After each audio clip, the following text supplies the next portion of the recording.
So picture this. Meghan Markle's perched on a ridiculous velvet throne, but instead of gold or jewels, it's literally made out of frozen yogurt tubs, clipped coupons, and old pantyhose eggs. On her lap, a gold-plated Labubu doll with diamond eyes. She holds it up like Simba in The Lion King and solemnly declares, "I want the world to know I'm a real person." And I just stand there dripping with kombucha foam thinking, yeah, Meghan, that's exactly what a malfunctioning robot would say before it self-destructs. Like, who even announces that? You don't see Beyoncé at the Grammys screaming, "I'm real," or the Pope clarifying, "Hey guys, just so you know, I'm not a hologram." No, only Meghan Markle turns basic existence into a headline-worthy revelation. And the terrifying part? That was literally the least unhinged part of the Bloomberg interview. So here's what went down. Meghan sat across from Bloomberg's Emily Chang, allegedly to discuss her business empire, her journey of resilience, and how she's raising her kids. But instead, what we got was a 2-hour Broadway performance called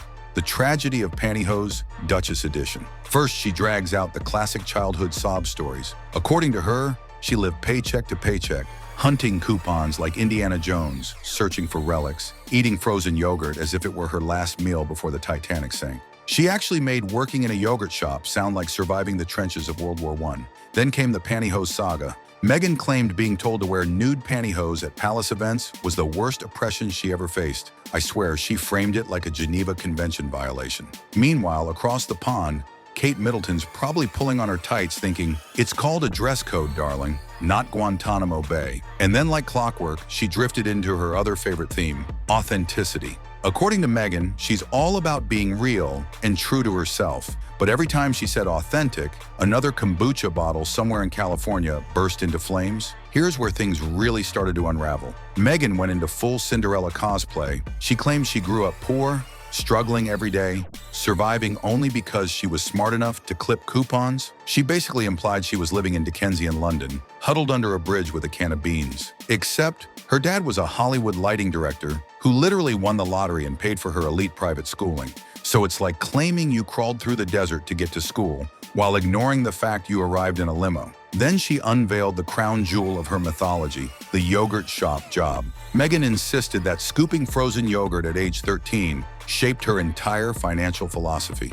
Like that's what transformed her into the mogul she is today. I'm just sitting there like, "Lady, you didn't discover electricity. You swirled frozen dairy with sprinkles." Of course, Harry chimed in, like her hype man. He mumbled something about how their investment strategy is built on shared values, which when you strip away the PR gloss just means we buy kombucha in bulk and resell it under the Sussex label with a 300% markup. And then came the famous soap commercial story trademark.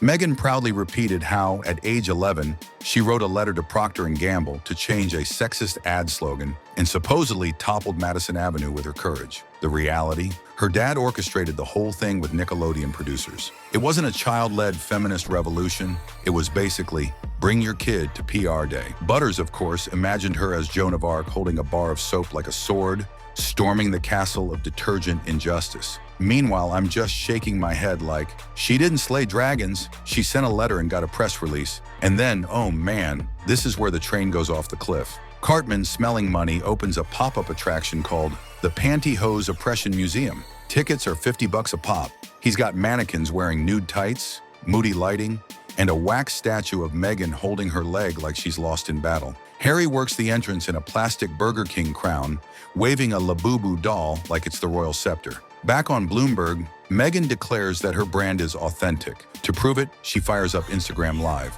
But her AI filter glitches, and suddenly Meghan's face is looping like a broken VHS. I'm real, by jam, I'm real, tariffs not included. It's like watching a Furby possessed by a QVC salesman. Meanwhile, in the kitchen, Meghan's test batch of lavender honey kombucha explodes. Bottles burst open, spraying sticky pink foam and glitter across the walls. Harry slips on the mess, crashes into a pyramid of overpriced jam jars and screams, "This is worse than Afghanistan." The explosion sets off a chain reaction. The oven starts shaking, jam lids pop like champagne corks, and the whole set looks like Willy Wonka's factory had a mental breakdown. And me? I'm standing there, dripping with honey and kombucha, deadpanning to the camera. Smash like before Harry tries to sell me on tariff-free Labubu dolls. Because honestly, when Meghan Markle says she's real, what she really means is authentic disaster. but with luxury packaging. So after Meghan's kombucha grenades detonated and Harry nearly drowned in a tsunami of jam,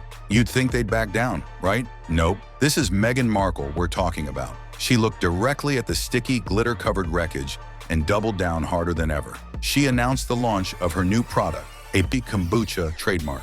The pitch? Every bottle comes with a handwritten sorry note from me to the world, except the notes were clearly AI generated because one bottle came with, "I apologize sincerely, insert name of consumer here," and Harry. He's scrambling like a kid who forgot his homework. To cover costs, he launches Pantyhose NFTs with Meghan's face printed on them. He's there on Instagram Live, waving his iPad. Buy now, limited edition. For only $999, you can own a JPEG of my wife's ankles. Meanwhile, I'm sitting in the kitchen, dripping honey like a Winnie the Pooh crime scene, thinking, this isn't a fallout. This is the world's dumbest business plan. Randy walks in with nachos, doesn't even ask what happened, just goes, "If the kombucha's free, I'll take 3 cases." And Meghan, undeterred, starts shouting about tariffs. She swears the reason people don't respect her brand is because of unfair trade wars. She wants to launch Sussex tariff-free jam and sue the EU for royal bias. Harry nods like this is Nobel Prize-level economics. At this point, even Kyle's yelling, "This isn't fallout, it's financial fan fiction."